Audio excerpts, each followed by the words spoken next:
நீதிமொழிகள் 30ஆம் அதிகாரம் 26, 26வது வசனத்தை 25, 26 நம்ம பார்த்தோம். ஃபர்ஸ்ட் எறும்பை குறித்து பார்த்தோம். போன வாரத்தில் குழி முயல் முயலை குறித்து பார்த்தோம். அது கண்மலையிலே தனக்கு ஒரு பாதுகாப்பை ஏற்படுத்துகிறது என்று நம்ம பார்த்தோம். இன்னைக்கு நாம் பார்க்க இருக்கிற ஒரு செய்தி என்னவென்றால் 27, ராஜா இல்லாதிருந்தும் பவுஞ்சாய் புறப்படுகிற வெட்டுக்கிளிகளும் என்று சொல்லி நாம் இந்த பகுதியை பார்க்க போகிறோம். வருகிற வாரத்தில் ஆண்டவர் சுத்தமானால் அடுத்து அரசர் அரமனையிலே கூடு கட்டுகிற சிலந்தி பூச்சியை குறித்து நம்ம அடுத்த வாரத்தில் நாம் பார்க்கலாம். ராஜா இல்லாதிருந்தும் பவுஞ்சாய் புறப்படுகிற வெட்டுக்கிளிகளும். நாம் பார்க்கிற வெட்டுக்கிளிகளை பற்றி இந்த இடத்துல குறிப்பிடப்படவில்லை. நாம் பார்க்கிற வெட்டுக்கிளிக்கு பேரு, அது சாதாரண ஒரு பச்சை வெட்டுக்கிளி, ஆங்கிலத்தில் கிராஸ்கோப்பர்னு சொல்லுவாங்க. ஆனால் இங்கு சொல்லப்பட்ட வெட்டுக்கிளி லோக்கஸ்ட் அப்படிங்கிற இனத்தை சேர்ந்தது. பொதுவாகவே இது கூட்டமாக தான் செல்லும், ஒரு சேனையாகத்தான் இது செல்லும். ஆனால் நம்மிடத்திலே நாம் பார்க்கிற வெட்டுக்கிளிகள் ஒவ்வொன்றா தான் தெரியும். சமயம் கிடைக்கும் பொழுது அது கூடி போகணும் அப்படின்னு இது நினைச்சிச்சுன்னா சில வேளைகளில் அரிதாய் அது கூடி பயணிக்குமாம் வெட்டுக்கிளி. ஆனால் இங்கு தேவன் எழுதியிருக்கிற வெட்டுக்கிளிக்கு பேர் லோக்கஸ்ட். அப்படின்னா மத்திய கிழக்கு நாடுகளில் இருக்கிற அந்த சில இன வெட்டுக்கிளிகள். இந்த வெட்டுக்கிளிகளுக்கு குறித்து வேதாகமத்தில் இருக்கிறது. வெட்டுக்கிளிகள் பட்சித்த நாட்களையும் பச்சை புழுக்கள் பட்சித்த நாட்களையும் நான் உங்களுக்கு தருவேன், இரட்டிப்பான நன்மைகளை தருவேன். அப்போ இந்த பச்சை புழு வெட்டுக்கிளிகள் என்று சொல்கிற இந்த வெட்டுக்கிளி லோக்கஸ்ட் அப்படிங்கிற இனம், இது கூட்டமாய் செல்லும். அல்லேலூயா. நாம் பார்க்கிற வெட்டுக்கிளிகள் இது அல்ல. நாம் பார்க்கிற வெட்டுக்கிளி தனித்தனியாக தான் செல்லும், சேதம் குறைவாக ஏற்படுத்தும். தனியாக போகும், சின்ன சின்ன இலைகளை கடிச்சிக்கிட்டு இருக்கும். ஆனால் வேதத்தில் இருக்கிற இந்த வெட்டுக்கிளி கூட்டமாய் போய் அது பெரிய சேதத்தை ஏற்படுத்தும். அதற்கு ராஜா இல்லையா, அதற்கு என்னது இல்லையா, ஒரு லீடரு இல்லையா. ஒரு 10 பேரை நடத்துறதுக்கு நம்மளால முடியல. அது கிட்டத்தட்ட லட்சக்கணக்கான வெட்டுக்கிளிகள் வரும். அந்த வெட்டுக்கிளிகளுக்கு எந்த லீடரும் கிடையாது, எந்த தலைவனும் கிடையாது. ஆனால் அது எல்லாம் கரெக்டாக எங்கே போகணுமோ அங்கே கரெக்டாக போகும். அணியாய் அது செயல்படும், ஒரே திசையில் அது செயல்படும். இங்கிட்ட ஒன்று பறக்காது, அங்கிட்ட ஒன்று பறக்காது. எதை செய்யணுமோ அதை செய்யணும். ஒரு காட்டை அழிக்கணும்னா கரெக்டாக அங்கே மட்டும்தான் போகும். இது தனியாக போய்கிட்டு இருக்காது. கலகலங்கள் அப்படியே இந்த வெள்ளாடு பிரிஞ்சு போனோமோ அதெல்லாம் பிரியாது. இது அப்படியே ஒன்றா சேர்ந்து ஒரு இடத்த அட்டாக் பண்ணும். அது ஒரு இடத்த போய் என்ன அதுக்கு தேவையோ அதை அழிச்சிடும், சாப்பிட்ரும். அதை ஆண்டவர் இதை பார்த்து தான் சொல்லுகிறார், அது மகா ஞானம் உள்ளவைகள், சிறியவைகளாயிருந்தும் மகா ஞானம் உள்ளவைகள். என்னது ஞானம்? அதற்கு ராஜா இல்லாதிருந்தும் அது என்ன பண்ணுதான், பவுஞ்சாய் கூட்டமாய், ராஜா இல்லாதிருந்தும் அது கூட்டமாய் பவுஞ்சாய் புறப்படுகிற வெட்டுக்கிளிகளும். அல்லேலூயா. இதிலிருந்து கர்த்தர் நமக்கு தேவையான வார்த்தைகளை, ஆழங்களை நமக்கு கற்றுத் தருவாராக. முதலாவது ஃபர்ஸ்ட் இந்த வெட்டுக்கிளிட்ட நம்ம பார்க்கறது, இது தனித்தனியாக இருந்தாலும் பலவீனமாக இருந்தாலும் ஒரு வெட்டுக்கிளினால ஒன்றுமே செய்ய முடியாது. ஆனால் இந்த வெட்டுக்கிளி இப்பொழுது பவுஞ்சாய் குரூப்பாக சேர்ந்ததுனால இதற்கு ஒரு பெரிய ஒரு ஒற்றுமை இருந்தது. இது ஒருங்கிணைந்து அது செயல்படுகிறதா இருக்குது. ஃபர்ஸ்ட் இதுல இருந்து நம்ம பார்க்கிறது, வெட்டுக்கிளிகளுக்குள்ளே ஒரு மனம் இருக்கிறது. ஆண்டவர் சொல்றார், மகா ஞானம் உள்ளவைகள். விசுவாசிகளாகி நம்மளை பார்த்து சொல்லுகிறார், நமக்குள்ளே ஒரு மனம் இருக்க வேண்டும். ஆமென். ஒன்றாயிருந்து செயல்பட வேண்டும். அததான் வெட்டுக்கிளி. நீ பார், நீ தனியாய் நிற்பாயானால், ஒரு விசுவாசி தனியாய் நின்றால், அல்லது ஒரு குடும்பத்தில் இருக்கிற ஒரு ரட்சிக்கப்பட்டவன் தனியாய் நின்றால், ஒரு ஊர்ல ஒரு மனுஷன் தனியாய் நின்றால் அவனால் ஒன்றையும் சாதிக்கவே முடியாது. கூட்டமாய் ஒருங்கிணைந்து செயல்படும் பொழுதுதான் நாம் ஒரு காரியத்தை சாதிக்க முடியும் என்கிறது தான் ஆண்டவர் இந்த இடத்துல நம்ம விளக்கி தருகிற ஒரு பாடம். அல்லேலூயா. ஒன்னா இருக்கு, ஒரு ஆளா இருக்கக்கூடாது. ஒண்டியா இருக்கிறவனுக்கு ஐயோ. நீ கர்த்தர் தருகிற உங்களுக்கு சொல்லி தருகிற பாடம் யாரோடையாவது நீங்க ஒரு ஃபெல்லோஷிப் வச்சுக்கிட்டு தான் இருக்கும். தனியா இருந்து ஒரு ஊழியத்தை செஞ்சிருவேன் அப்படின்னு நம்ம செய்ய முடியாது. தனியாக இருந்து என் குடும்பத்தை நான் சமாளிச்சிருவேன், ஒரு ப்ரேயர் ஹெல்ப் இல்லாமல் நான் செய்ய முடியாது. நான் ஒரு சபைக்கு போகாமல் நான் உன்னை சாதிச்சிருவேன் நான் செய்ய முடியாது. அநேக இடத்துல நான் பார்க்குறேன், எந்த சபைக்கு போகிறீங்க? நான் எந்த சபைக்கும் போகல. என்ன செய்கிறீங்க? ஆண்டவர் என்னை நடத்துகிறார். தனியாய் ஒரு சபை வச்சு நடத்தினா பரவாயில்ல. இவர்களும் சபை நடத்த மாட்டார்கள், இவங்க ஒரு சபைக்கு போக மாட்டார்கள். ஆனால் ஆண்டவர் என்ன பண்ணுவாரா? நடத்துவார். தனியாய் அல்ல. வெட்டுக்கிளியை பார், அதற்கு ராஜா இல்லை, ஆனால் அது ஒரு மனத்தோடு அது செயல்பட்டு கொண்டிருக்கிறது. ஒரு மனமாய் அது திட்டமிட்டு எல்லாம் சேர்ந்து அப்படி ஒன்னஸா கடந்து போகுது. உலகத்தில் சொல்லுவாங்க, ஒற்றுமை தான் என்னது? வலிமை. Unity is strength. கர்த்தர் இந்த நாளில் நமக்கு பேசுகிற வார்த்தை அதுதான். நம்ம குடும்பங்களில், நம்முடைய ஆவிக்குரிய வாழ்க்கையில் இனி யாரோடையாவது ஃபெல்லோஷிப் என்ன பண்ணிக்கணும்? வச்சுக்கணும். கூடி ஜெபிக்கணும், கூடி ஆராதிக்கணும். சபை மக்களோடு ஒரு ஃபெல்லோஷிப் உங்களுக்கு இருக்கணும், கூட்டங்களோடு ஒரு ஃபெல்லோஷிப் இருக்கணும். ஊழியம் பார்த்தா உங்கள் அழைப்போடு கூட இருக்கிற ஊழியர்களோடு கூட நீங்கள் சேர்ந்து அந்த ஊழியத்தை என்ன செய்ய வேண்டும்? செய்ய வேண்டும். ஒண்டியா இருந்தால் அவனுக்கு ஐயோ. ஒண்டியா இருக்கும் பொழுது ஒருவனுக்கு குளிர் உண்டாகும், குளிர் உண்டாகும். ஆனால் ஒருவன் ஒரு குரூப்பாக ஒரு பீப்புள் இருக்கும்போது அனல் உண்டாகுமா? சரீரத்துக்கு மட்டும் அது சொல்லல, ஆவியிலையும் தான் சொல்லப்படுகிறது. அங்கே அவர்கள் ஒருமனப்பட்டு 120 பேர் எதில் கூடியிருந்தாங்க? ஒரு மேல் வீட்டில் கூடியிருந்தார்கள். எப்படி கூடியிருந்தார்கள்? ஒரு மனத்தோடு கூடியிருந்தார்கள். அங்கே பரிசுத்த ஆவியானவர் இறங்கினார். பேதுரு சிறைப்பட்டு இருக்கிறார். 4 காவல். முதல் காவலில் பூட்டு போட்டு 2 பேர், 2வது காவல் பூட்டு போட்டு 2 பேர், 4 காவல். பேதுரு சபைக்கு பிரதான அப்போஸ்தலன் வந்து பிரசங்கம் பண்ண வேண்டும். அவனை தான் நம்பி உருவாக்கி வச்சிருக்கிறார் ஆண்டவர். ஆனால் இங்கே பேதுரு உள்ள மாட்டிக்கிட்டாரு. சில நாட்களுக்கு முன்பாக யாக்கோபு சிறைச்சேதம் பண்ணப்பட்டார். அந்த கழுத்து வெட்டப்பட்ட யாக்கோபு மரித்து போனான். இனி எங்களுடைய தலைவர் மரித்து போகக்கூடாது, எங்கள் சபையை நடத்துறவருங்கிறதுக்காக ஜனங்கள் எல்லாரும், சபை மக்கள் எல்லாரும் ஒன்று கூடி ஜெபித்தார்கள். பேதுருனுடைய தலை தப்பினது. அல்லேலூயா. உங்கள் குடும்பத்தில் நிறைய நல்ல காரியங்கள், நல்ல விஷயங்கள் நடக்கணும், நம்ம தீவில் நடக்கணும், நம்ம தேசத்தில் நடக்கணும்னா ஒரு மனம் உங்களுக்கு தேவை.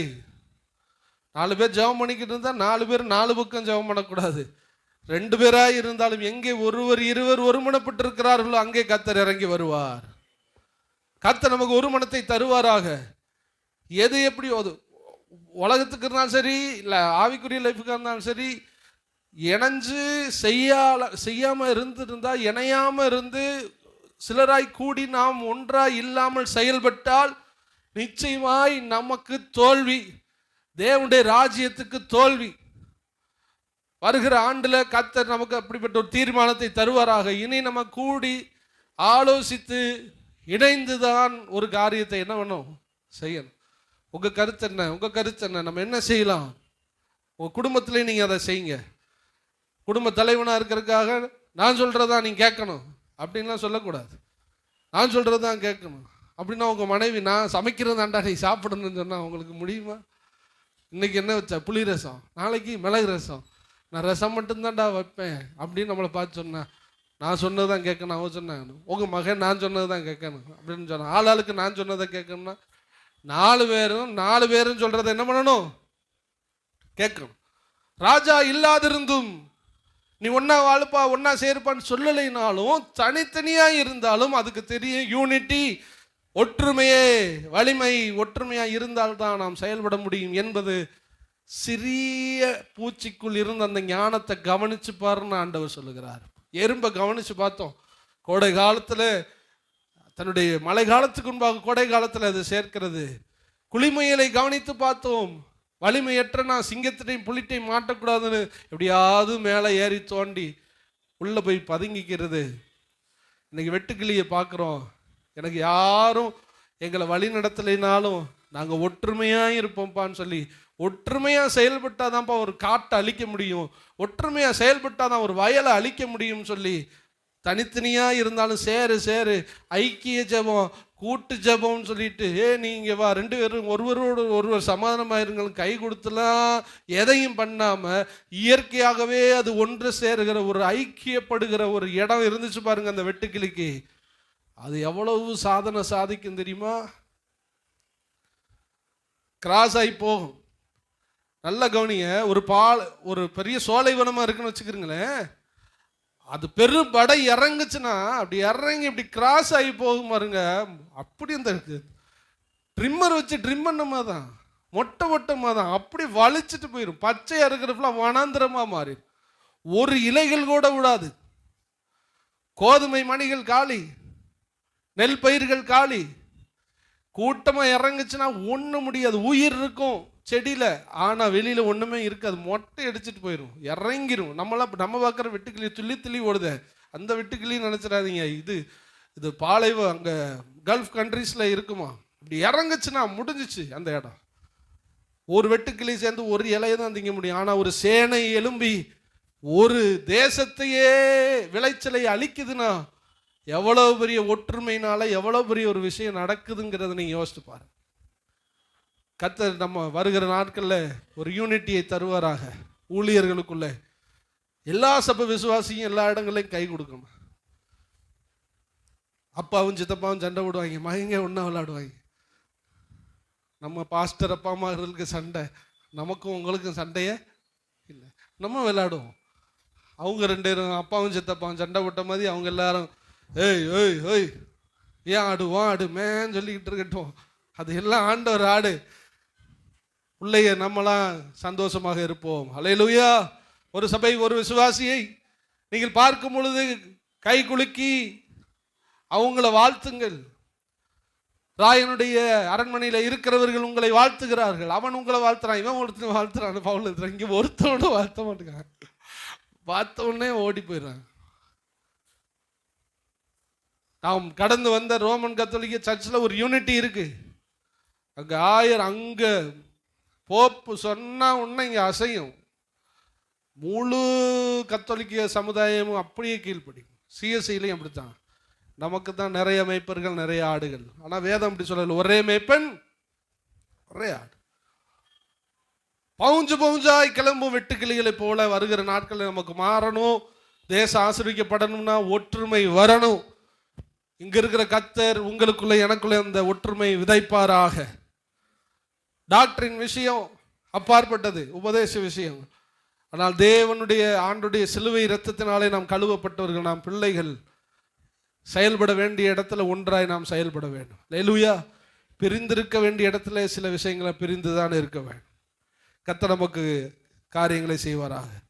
இதுக்கு வேதத்தில் ஒரு காரியம் இருக்கிறது. நெகேமியா 2ஆம் அதிகாரம் 17-18. நெகேமியா 2:17 வசனத்தை வாசிக்கலாம்.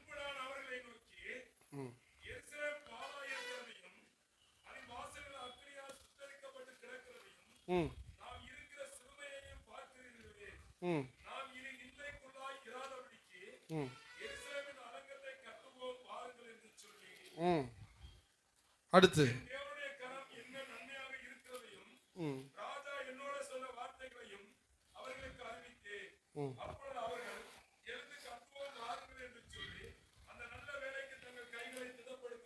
லேலுயா.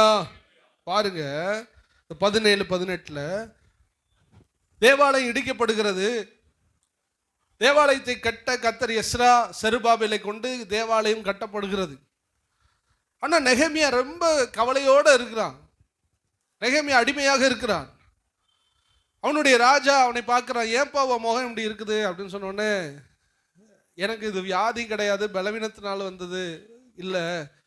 என்னுடைய தேசத்துல எங்க கோயிலெல்லாம் இடிச்சு போட்டாங்க, அந்த கோயிலெல்லாம் கட்டப்பட்டாச்சு. ஆனா அலங்கம் கோட்டச்சோறு ஓப்பனா இருக்கிறதுனால யாரோ உள்ள வர்றாங்க, அது மகிமையெல்லாம் இழந்து போச்சு. எனக்கு அதை நினைச்சா ரொம்ப கவலையா இருக்குன்னு சொன்ன உடனே இந்த ராஜா என்ன படுகிறான், சரி நீ போய் அதை கட்டுப்பா, ஆண்டவர் உனக்கு துணை நிற்பாருன்னு இவனுக்கு அனுப்புகிறான். கிட்டத்தட்ட 12 ஆண்டுகளுக்கு மேலாக அதை அவன் கட்டுகிறான். இப்போ கட்டுறதுக்கு ஸ்டார்டிங்காக அவன் உள்ளே போகும்போது அங்கே உள்ள மக்களை சந்திக்கிறான்.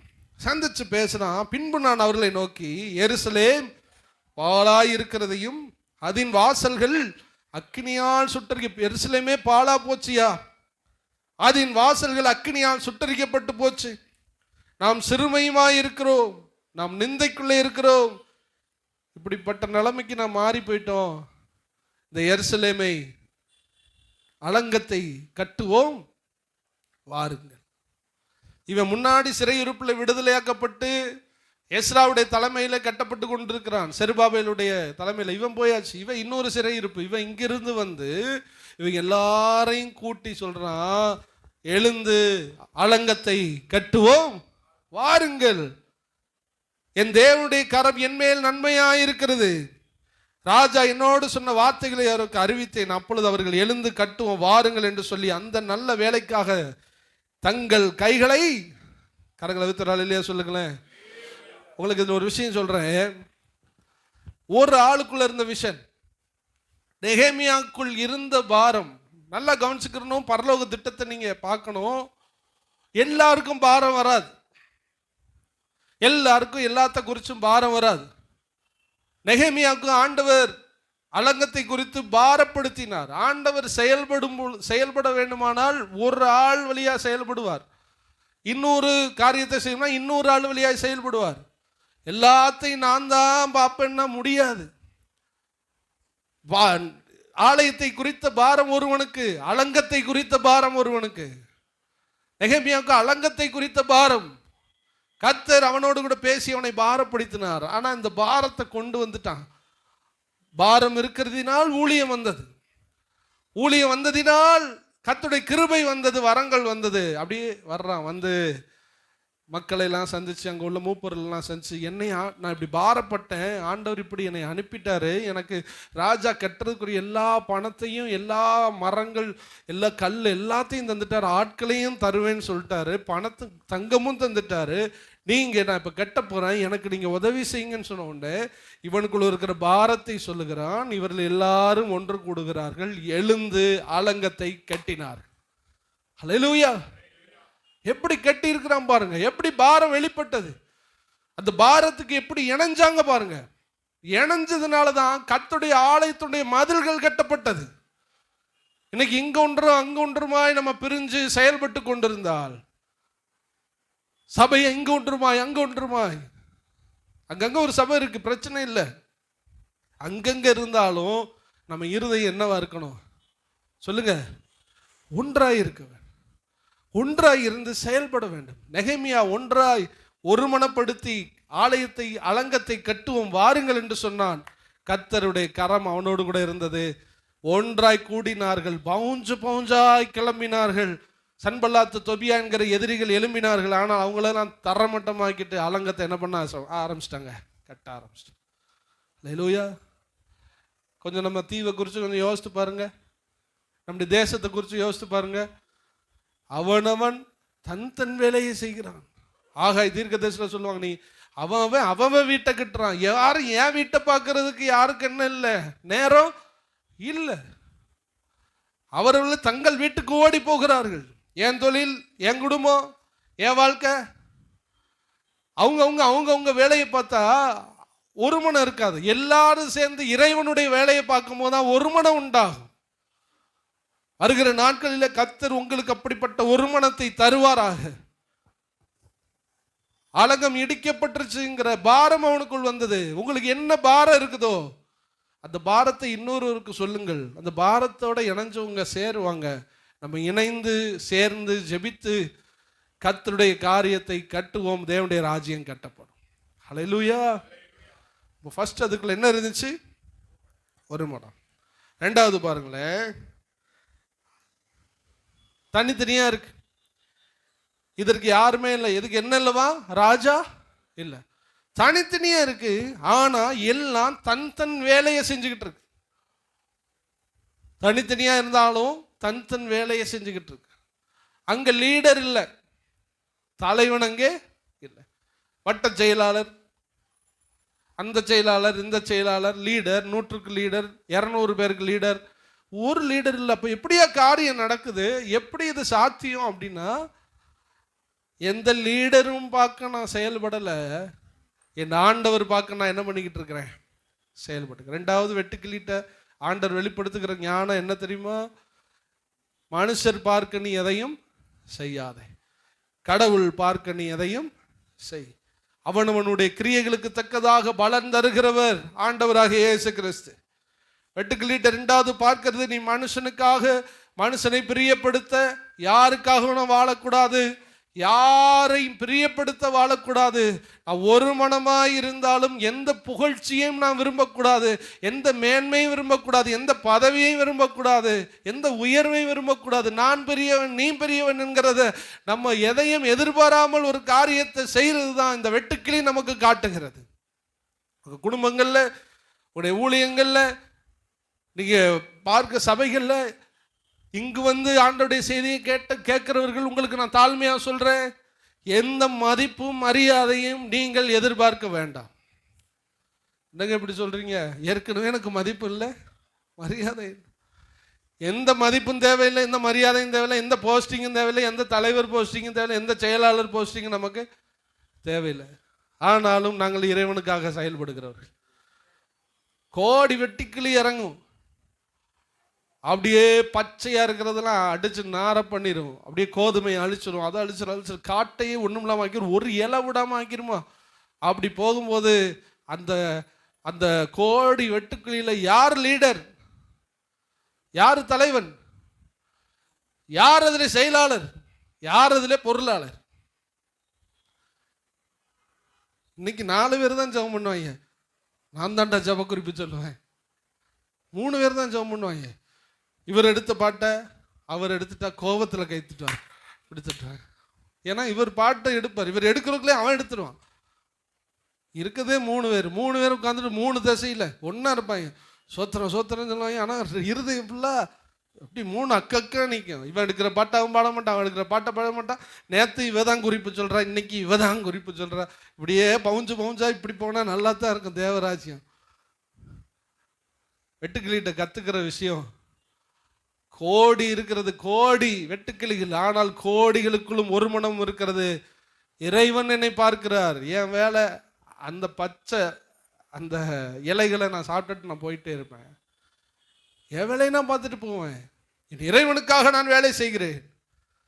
இயேசு கிறிஸ்து 12 பேர் தான் வச்சார். 12 பேருக்கும் சீரியஸாக பேசிக்கிட்டு இருப்பார். இருக்கிறதுலே பாவம் ஏசப்பா தான் சீரியஸாக பேசிக்கிட்டு இருப்பார். உங்களுக்கு நான் வெளிப்படுத்துகிறேன், மற்ற யாருடைய கண்களும் மறைவாக இருக்கிறது, பரலோகத்திலிருந்து பிதானுக்கு வெளிப்படுத்துகிறேன், உங்களுக்கு மட்டுமே நான் சொல்கிறேன், பரலோக ராஜ்யத்தில் இப்படின்னு அப்படியே பயங்கர ஃபீல் பண்ணி பேசிக்கிட்டு இருப்பார். 2 பேர் குசு குசுன்னு பேசிக்கிட்டு இருப்பாங்க. என்னடா பார்த்தா, நான் தான்டா பெரியவன், நீ தான்டா பெரிய, உங்களுக்குள்ள என்ன பேசிக்கொள்ளுகிறீர்கள்? பார்த்தா 2 பேரும் நான் பெரியவன் நீ பெரிய, நல்லா பேசிக்கிட்டு இருப்பார். ஒருத்தி வருவா, என் மகனை வலது பக்கத்துலேயும் இன்னொரு மகனை இடது பக்கத்தில் வச்சு சுற்றி உள்ளவங்களாம் அப்படியே கடுப்பாவாங்க. லாஸ்ட் சப்பர் சாக போகிற நேரத்தில் ரொம்ப ஃபீல் பண்ணி, நான் உங்களை விட்டு போகிறேன், உங்களுக்கார வீடு ஆயத்தம் பண்ண, ரொம்ப மனம் உடஞ்சி பிள்ளைகளை போல தம்பிமார்களை போல 12 பேரை வளர்த்தாரு. பிரிய போகிறோம்னு அழுகிறார். அழுது ஃபீல் பண்ணி இந்த கடைசி உணவு அந்த திருவிருந்து ஆராதனை ரொம்ப ஃபீலிங்காக எமோஷனலாக போய்கிட்டு இருக்கு. இந்த எமோஷனில் நம்ம ஆள் ஒன்று பண்ணிக்கிட்டு இருக்கான். அடுத்து யார் தலைவர்? நீ தாண்டா, நான் தாண்டா, பேதுருடா, நான் தாண்டா எல்லாத்தையும் விட்டுட்டு வந்தேன். சண்டை. ஆண்டவர் சொன்னார், உங்களுக்குள்ள பிரிவினை இருக்கக்கூடாது, உங்களில் எவன் முதன்மையா இருக்க விரும்புகிறானோ அவனே கடைசியானவனா இருக்கட்டும். என்ன நீ பார், எவ்வளவு பெரிய ஆளு, உன் காலை நான் கழுவிக்கிட்டு இருக்கிறேன், ஆனா என் வேலையை நான் செஞ்சுக்கிட்டு இருக்கிறேன். ஒரு பதவியை விரும்பாத ஒரு தெய்வம் ஆண்டவராக இயேசு கிறிஸ்து. ஒரு தலைமை பொறுப்பு இல்லை, தனக்கு முன்னாடி எந்த இதுவும் போடல, ரெவரண்டு கருவண்டு ஒன்றுமே எல்கேஜி கூட படிக்கல. நல்லா நமக்கு தெரியும் ரெவரண்டு. நீ எப்படி ரெவரண்டான? யார் உன்னை ஆக்குனது ரெவரண்டா? இது போடலைன்னா கெட்டா போயிடுவேன். எல்லாம் ரெவரண்ட் போடலைன்னா அவனை தூக்கு போட்டு கொண்டுருவாங்களா? இந்த ரெவரண்டன் போட்டவங்களை ஃபுல்லாக தேடுவாங்க 2026. ரெவரண்டு கருவண்டு பாஸ்டரு அப்போஸ்தலர் இவாஞ்சலிஸ்ட்டு இதெல்லாம் போட்டுட்டு இருக்கவங்களெல்லாம் பிடிப்பாங்க. பிடிச்சி கரெக்டாக வந்து பிடிப்பாங்க. மண்டையில் இருக்கிற கொண்டை பார்த்து கரெக்டாக பிடிக்கிற மாதிரி என்னையெல்லாம் இதுவரை எவனும் ஊழியக்காரனுமே நம்ப மாட்டான். நான் அங்கே போகிறேன், ஒரு ஆள் கேட்குறாரு, தம்பி என்னண்ணே கொஞ்சம் காசு வேணும். என்ன காசு? இல்லை நீங்கள் வட்டி கொடுக்குறதா கேள்விப்பட்டேன். அதோட அப்படிலாம் இல்லைண்ணே. இல்லை சொன்னார் ஒருத்தர், என்னை வட்டி கொடுக்குறேன்னு நம்பிக்கிட்டு இருக்காங்க. எனக்கு முன்னாடி நான் பாஸ்டர்னு போடலை, பேசும்போதே நான் யாராவது பார்க்கும் சோதரம் சோதரம் அப்படியா பேச, குரல் இப்படி தான் இருக்கு. எனக்கும் ஜான் பாலுக்கு ரொம்ப கஷ்டம். எங்கள் குரலை வச்சு நம்ப மாட்டாங்க, எங்கள் மூஞ்சியே நம்ப மாட்டாங்க, எங்கள் வயிறை வச்சு வேணா கண்டுபிடிக்க பாஸ்டர். ஏன்னா பாஸ்டர்களுக்கு இப்போ கொஞ்சம் வயிறுலாம் வைக்க ஆரம்பிக்குது. அப்போ வயிறை வச்சு வேணா எங்களை கண்டுபிடிக்க, எங்களை எந்த ஆங்கிளில் பார்த்தாலும் எங்களை நம்பவே மாட்டாங்க.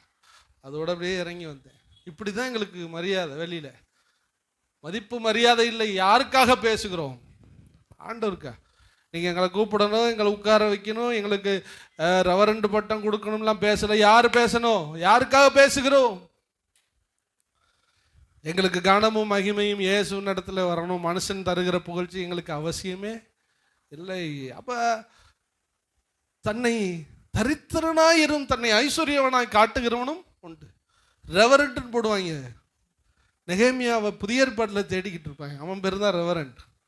ஸ்டஃப் இருக்கணும் உள்ள. நீ ரெவரண்டா கருவண்டா, நீ பாஸ்டரா, நீ அப்போஸ்தலனா, நீ எவனுங்கிறத நின்று பேசி காமிக்கணும். உன் ஊழியங்களில் காமிக்கணும், கிரியைகளில் காமிக்கணும், உன் பர்சனல் லைஃப்பில் காமிக்கணும், பரிசுத்தத்தில் காமிக்கணும், டைட்டிலில் காமிக்கக்கூடாது. அல்லேலூயா. எங்களுக்கு கடைசி வரை நிறைய பேர் நம்பலை, இன்னும் வரை நம்பலை. நான் என்ன செஞ்சுக்கிருக்கேன்னு யாருக்குமே தெரியாது. ஒரு மர்ம மனிதர், ரொம்ப நாளாக அந்த ஊருக்குள்ள இவன் சுற்றுறான், இவன் என்ன செய்கிறான் ஒன்றுமே தெரியல. ஆனால் ஆண்டவருக்கு தெரியும். அல்லேலூயா. ஆண்டவர் சொல்லுகிறார், வெட்டுக்கிளிட்ட நீ கவனிப்பது என்ன? கோடி கூட்டமாக இறங்கினாலும் ஒன்றும் ஒரு மகிமையும் தேடாது. அது தன் தன் வழியிலே அது கடந்து போகும். அல்லேலூயா. கொலோசியர் 3ஆம் அதிகாரம் 23, 24 அதற்குள்ள ஆதார வசனங்கள் இருக்கிறது. கொலோசியர் 3, 23, 24 வாசிக்கலாம்.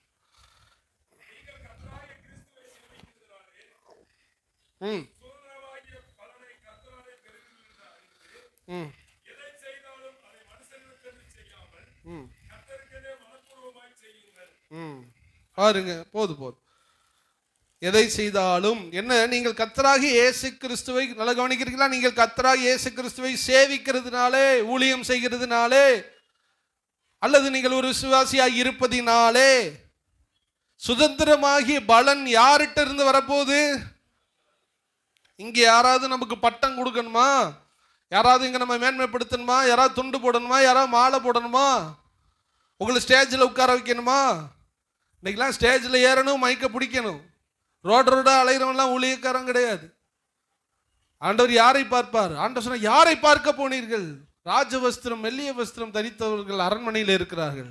அப்படியானால் யாரை பார்க்க போனீர்கள்? வெட்டுக்கிளையும் ஒட்டக மயிரையும் தரித்து கொண்டு காட்டுத்தேனை குடித்து கொண்டிருக்கிற யோவானையை பார்க்க போனீர்கள். அவன் தான் ஸ்திரீகளுக்குள்ளே பெரிய தீர்க்கதரிசி. அல்லேலூயா. யாரும் நம்மளை புகழ தேவையில்லை. கர்த்தரால் புகழப்படுகிறவன் தான் உத்தமன். இன்னைக்கு கர்த்தர் உங்கள் மனசில் அதை ஆழமாக பதிய பண்ணணும். இந்த வெட்டுக்கிளி சாப்டர்லேருந்து நம்ம தெரிஞ்சுக்கிறது, யாருடைய புகழ்ச்சியும் நமக்கு, நம்ம வேலையை நம்ம செஞ்சுக்கிட்டே போவோம். அப்பா வரும் பொழுது கர்த்தரா இயேசு கிறிஸ்துவை நான் சேவிக்கிறதினால் சுதந்திரமாகிய பலனை யாராலே பெறுவேன்?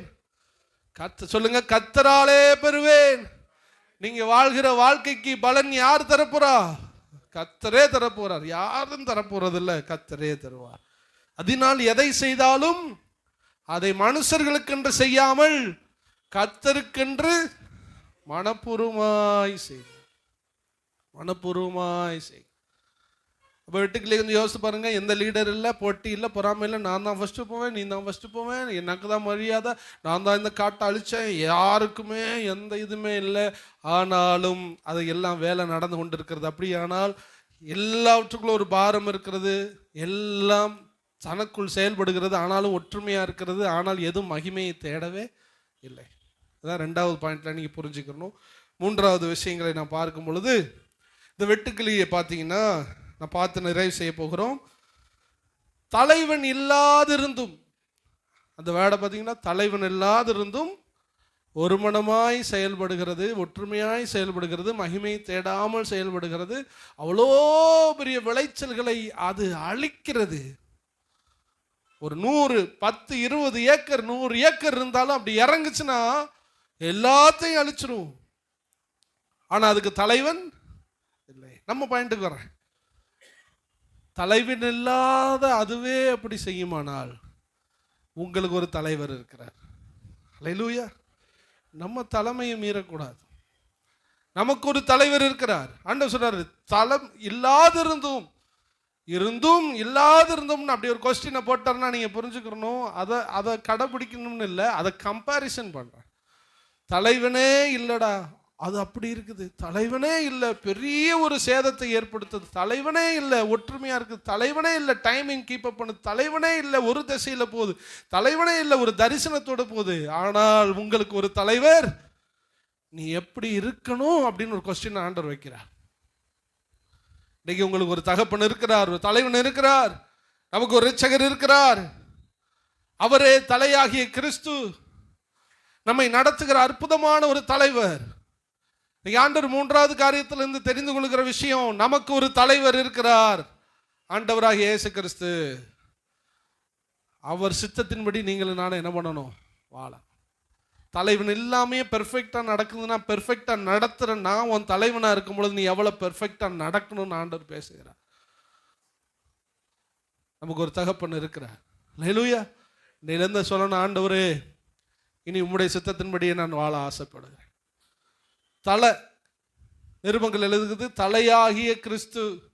சரீரம் தான் நம்ம தலைதான் நம்மளை இயக்குகிறது, மூளை தான் நம்மளை இயக்குகிறது.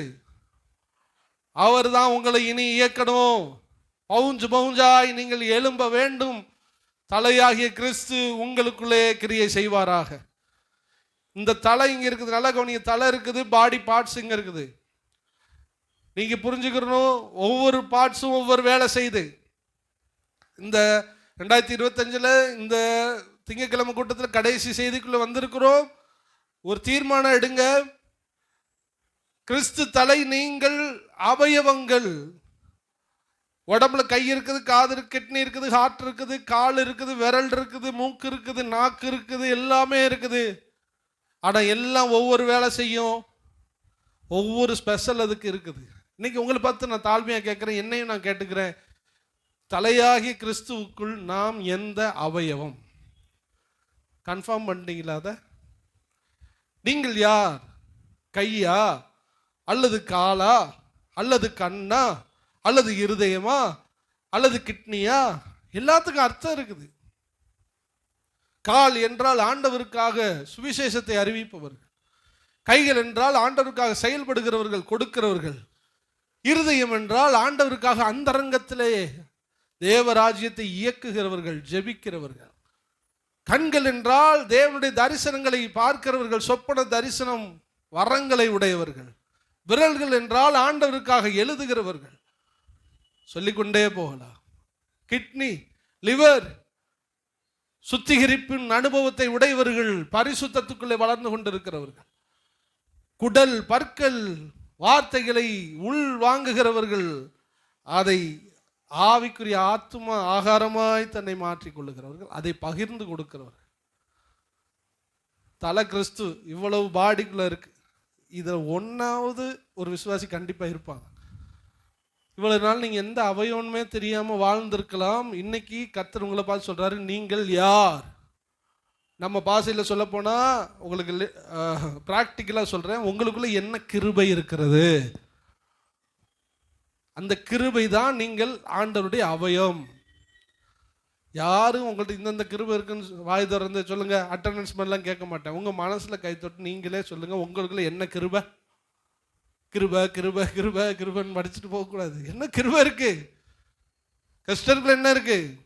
கீபோர்டு வாசிக்கிறேன்னா தேவனுடைய ராஜ்யத்துக்காக அதை ஆழமாக செயல்படுத்தணும். அடுத்து அவனுக்குள்ள என்ன இருக்கு, இவனுக்குள்ள என்ன இருக்கு, ஜோகனுக்குள்ள என்ன இருக்கு, ரோடஸ்குள்ள என்ன இருக்கு, எல்லாருக்குள்ள என்ன இருக்குங்கிறத செக் பண்ணணும்.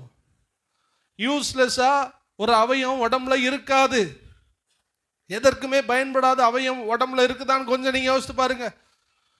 எதுனாலும் சின்ன வேலைனாலும் அதை செய்யும். உலகத்தாங்களுக்கு இந்த டீச்சிங் கிடையாது. இயேசுக்குள் வந்து நீங்கள் என்ன அவயம், நியூ இயருக்கு வர்றதுக்கு முன்னாடி ஜெபம் பண்ணி கண்டுபிடிங்க. என்ன அவயம் ஆண்டவரே அப்படின்னா, எனக்குள்ள என்ன கிருபை இருக்கு ஆண்டவரே சொல்லுங்க. அவயம்னா என்ன? எனக்குள்ள என்ன கிருபை இருக்கு, அந்த கிருபைய உங்களுக்காக நான் எப்படி செலவழிக்கிறேன், தலை என் கை கால் எப்படி நான் யூஸ் ஆகிறேன் இந்த உடம்புக்கு. இந்த 3 விரல் எழுத யூஸ் பண்ணுது, இது கொடையை யூஸ் பண்ணுது, மூக்கு சுவாசிக்க யூஸ் பண்ணுது. சர்ச்சுக்குள்ள இருந்து யூஸே இல்லாம இருக்குன்னா என்ன அவயம் அது? ஏதோ ஒரு வகையில நீங்கள் உங்கள் சபைக்கு பிரயோஜனமா இருக்க வேண்டும். கரங்களை வைத்தால் நல்ல சொல்லுங்க. எனக்கு ஒண்ணுமே தெரியல, நான் ஜெபம் பண்றேன் பிரதர், ஏதாவது ஜெப குறிப்பு இருந்தா தாங்க, கேட்டு வாங்கலாம். யாருக்காவது போய் நான் சுவிசேஷ சொல்ற போய் சொல்லலாம். நான் எழுதுவேன், ஒரு ட்ராக்ஸ் எழுதிட்டு வந்திருக்கேன் பிரதர் பாருங்க, எழுதலாம். எதுனாலும் செய்யலாம். குடும்பத்துக்காக உழைச்சி குடும்பத்துக்காக வேலை செய்யறது மட்டும் வாழ்க்கையா வாழ்ந்துட்டு போனீங்கன்னா ஆண்டவருக்கான ஒண்ணுமே செய்ய முடியாது. கிறிஸ்துவ தலை இருக்குமானால் நீங்க சரீரம், நீங்க சபைக்காக உழைச்சே ஆகும். வருகிற நாள்ல உங்கள் சபைக்கோ எங்கேயோ நீங்கள் உழைச்சுதான் ஆகணும். உங்களுக்கு என்ன தெரியுமோ அதை நீங்க செய்யுங்க. செய்யவே விட மாட்டேங்கிறாங்க பாஸ்டர் எங்க சபையில் அப்படின்னா, எங்க செய்ய விடுறாங்களோ அங்க போய் செய்யுங்க. கர்த்தர் நம்மை செயல்பட வைப்பாராக. 3வது என்ன பார்க்கிறோம்? தலைவனே இல்லைனாலும் வெட்டுக்கிளி நல்லா இருக்கே, உனக்கு நான் தலையா இருக்கிறேனே, நீங்க என்ன செஞ்சீங்கன்னு தான் கர்த்தர் கேட்கிறார். 3வது காரியம். ஹல்லேலூயா. கடைசியா நான் முடிவுக்கு வருகிறேன். யாத்ராமத்தின் புஸ்தகத்தில் இந்த வெட்டுக்கிளி என்ன செஞ்சிச்சு? வெட்டுக்கிளி பவுஞ்சு பவுஞ்சா இறங்கும்னு இவ்வளவு நேரம் ஒரு வேடல தான் கேட்டோம். ஒரு இடத்துல பவுஞ்சு பவுஞ்சா இறங்குச்சு. அது என்ன செஞ்சிச்சுன்னு மட்டும் நீங்க பாருங்க. யாத்திராமம் 10:15 எடுத்து வாசிக்கிறேன்.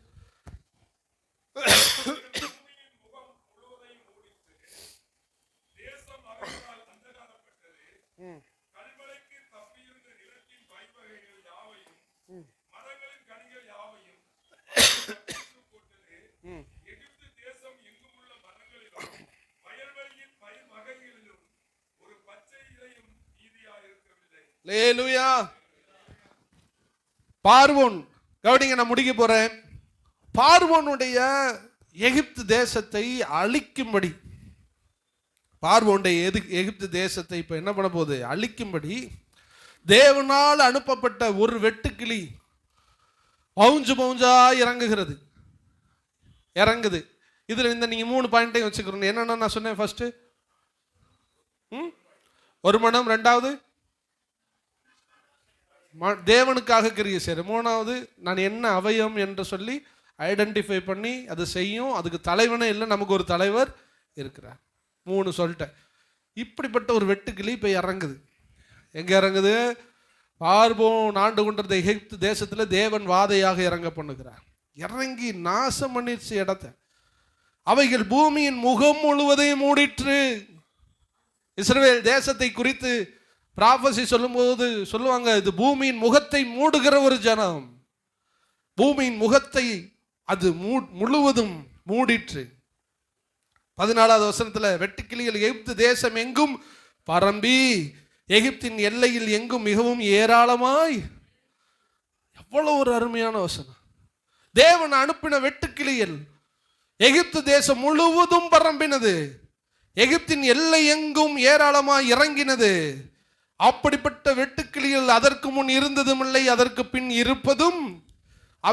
அவைகள் பூமியின் முகங்கள் முழுவதையும் மூடிற்று. தேசம் அவைகளால் அந்தகாரப்பட்டது.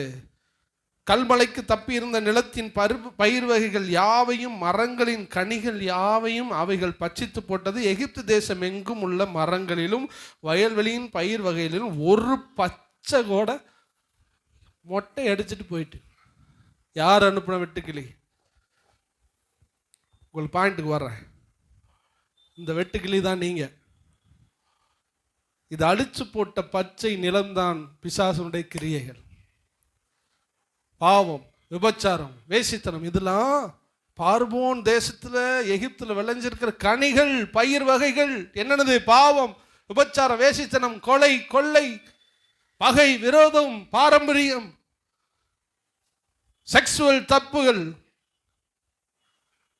பாலின பாவங்கள், குடிவெறிகள், கஞ்சா, போதை, இது எல்லாம் செழிச்சு போய் பச்சை பசேன்னு நிற்கும் பொழுது என் ஆண்டவர் இந்த கடைசி நாட்களிலும் ஒரு வெட்டுக்கிளி கூட்டத்தை இறங்க பண்ண விரும்புகிறார். அல்லேலூயா. தனியா இருந்தா பார்வோனுடைய சேனை என்ன பண்ண முடியாது, அழிக்க முடியாது. வெட்டுக்கிளியின் கூட்டமாய் நீங்கள் இறங்கணும். எங்க இறங்கணும்? வெட்டுக்கிளிகள் எகிப்து தேசம் எங்கும் இறங்கினது. ஊருக்குள்ள மட்டும் இறங்கக்கூடாது, தெருக்குள்ள மட்டும் இறங்கக்கூடாது. இங்க இருந்து நான் எங்கேயும் போக மாட்டேன்னு சொல்லக்கூடாது. வருகிற நாட்களிலே எகிப்து தேசம் எங்கும் இந்த வெட்டுக்கிளி கூட்டம் இறங்க போகிறது. தேசமெங்கும், தேசத்தின் எல்லை எங்கும் இந்த வெட்டுக்கிளிகளின் கூட்டம் இறங்க ஆரம்பிக்கும். எகிப்தின் எல்லை எங்கும் ஏராளமாய் இறங்கும். இதுக்கு முன்னாடி இந்த கூட்டத்தை பார்த்ததே இல்லை. அப்படிப்பட்ட ஒரு கூட்டம் இறங்கும். இறங்கி என்ன செய்யும்? ஒரு பச்சை கூட விடாம என்ன பண்ணிடும்? அழிச்சு.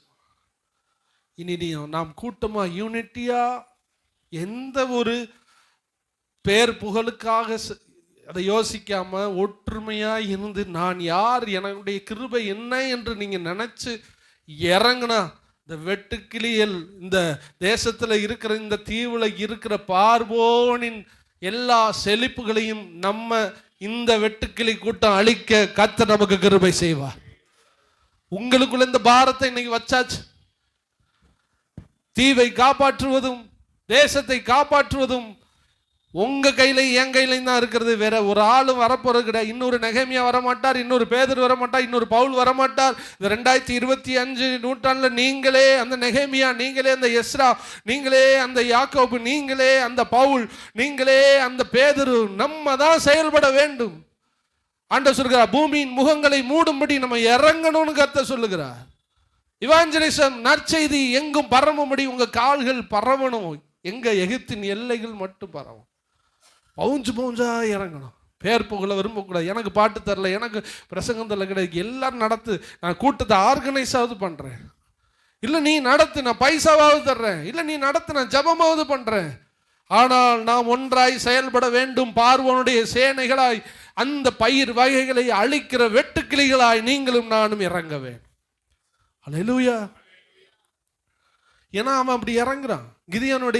கிதியோனுடைய விளைச்சலை அறுக்கும்படி மீதியானியரும் கிழக்கத்திய புத்திரரும் இறங்கி வந்து என்ன பண்ணுவாங்களாம்? விளைச்சலை அழிச்சிட்டு ஓடிடுவாங்களாம். பிசாசு நம்ம விளைச்சலை அழிக்கிறான். கவனிக்கணும். சபை மக்களுடைய விசுவாசத்தை அழிக்கிறான். இன்னைக்கு சபைக்குள்ள எவ்வளவு பின்மாற்றக்காரர்கள் தெரியுமா? எத்தனை ஊழியக்காரங்க பின்மாறி போயிட்டாங்க தெரியுமா? எப்பொழுது ஆதியில் அழைக்கப்பட்ட விசுவாசிகள் இன்னைக்கு ஒண்ணும் இல்லாம போய்கிட்டு இருக்காங்க தெரியுமா? இன்னைக்கு ஆண்டவருடைய கனிகள் எல்லாம் பிசாசு என்னும் வெட்டுக்கிளி அவன் கூட்டமா இறங்கி அழிச்சுக்கிட்டு இருக்கான். ஆனா ஆண்டவர் பிள்ளைகள் வெட்டுக்கிளியை போல இறங்கி பிசாசனுடைய கிரியைகளை அழிக்கிறதுக்கு இன்னும் இறங்கல. பிசாசு இறங்கிட்டான். இந்தியா ஃபுல்லா இறங்கிட்டான். வெட்டுக்கிளியை போல இறங்கி சபைகளை அழிக்கிறான். பிசிக்கலா போராடி சபையை உடைக்கிறான் ஒரு பக்கம், ஸ்பிரிச்சுவலா இறங்கி ஒரு பக்கம் உடைச்சிக்கிட்டு இருக்கான். உங்களுக்கு தெரியுமா? யாருக்குள்ளேயும் விசுவாசம் இல்லை, எல்லாம் குறைஞ்சு போச்சு. எல்லாருக்கும் ஜபமின்மை குறைஞ்சு போச்சு. எல்லா சபையிலும் ஊழியங்கட்டு முடிஞ்சு போச்சு. தனக்கு ஆள் வந்தா போதும். இப்போ வெறும் இடமா இருக்கிறவரை தாரு ஆண்டவரே, ஆத்துமா தாரு, ஆத்துமா தாரு. அப்புறம் ஆத்துமா வந்த உடனே யார் வந்தாலும் கண்டுக்கிறாத இடத்துக்கு சபைகள் போய்விட்டது. நான் வெளியிலே போக மாட்டேங்கிற இடத்துக்கு வந்துட்டாங்க. ஆனால் பிசாசு பவுஞ்சு பவுஞ்சா இறங்கி அடிச்சுக்கிட்டு இருக்கிறான். ஆனால் விசுவாசிகள் பவுஞ்சு பவுஞ்சா இறங்கி இன்னும் பிசாசுனுடைய பயிர்களை, பிசாசுடைய செழிப்புகளை சேதப்படுத்த இன்னும் இறங்கவும் இல்லை, ஒற்றுமையும் இல்லை. அங்கு பேர் புகழ தான் விரும்புறாங்க. அவங்க ஆண்டவருக்காக செயல்படவே இல்லை. அப்ப எப்படி அது அழிக்கப்படும்? அதான் ஆண்டவர் சொல்றாரு, சிறியவைகளா இருந்தும் மகா ஞானமுள்ளவைகள் 3 வெட்டுக்கிளிகள். அதுல வர்ற நாட்கள்ல கர்த்தர் நம்மை கூட்டம் கூட்டமா இறங்க பண்ணுவாராக. அல்லேலூயா. இந்த செய்தி உங்களுக்கு ஒரு தூண்டுதலை தரும் என்று நான் நம்புறேன். நீங்க இங்கிருந்து போகலாம், எங்கு போனாலும் யாரோ ஒரு ஸ்பிரிச்சுவல் ஆட்களோட இணைஞ்சிருங்க. ஃபர்ஸ்ட் மதிப்பு மரியாதை தேடாதீங்க. நீங்க குரூப்பா இருந்து கர்த்தருக்காக ஒன்றை செய்ய ஆரம்பிங்க. அல்லேலூயா. செய்ய ஆரம்பிக்கிறது என்ன செய்யணும்? நம்ம ஏன் வெட்டுக்கிளியா பறக்கணும்? நம்ம இறங்கிட்டாலே பிசாசுடைய கிரியைகளை அங்கே அழிக்கணும். இயேசு கிறிஸ்துடைய பிறந்தனுடைய அடையாளம் அதுதான். பிசாசுடைய கிரியைகளை அழிக்கவே மனுஷகுமாரன் வந்தார். நம்மளும் சாத்தானுடைய செழிப்புகளை அழிக்க இறங்கின பட்சித்து போட வருகிற வெட்டுக்கிளிகளின் கூட்டம்.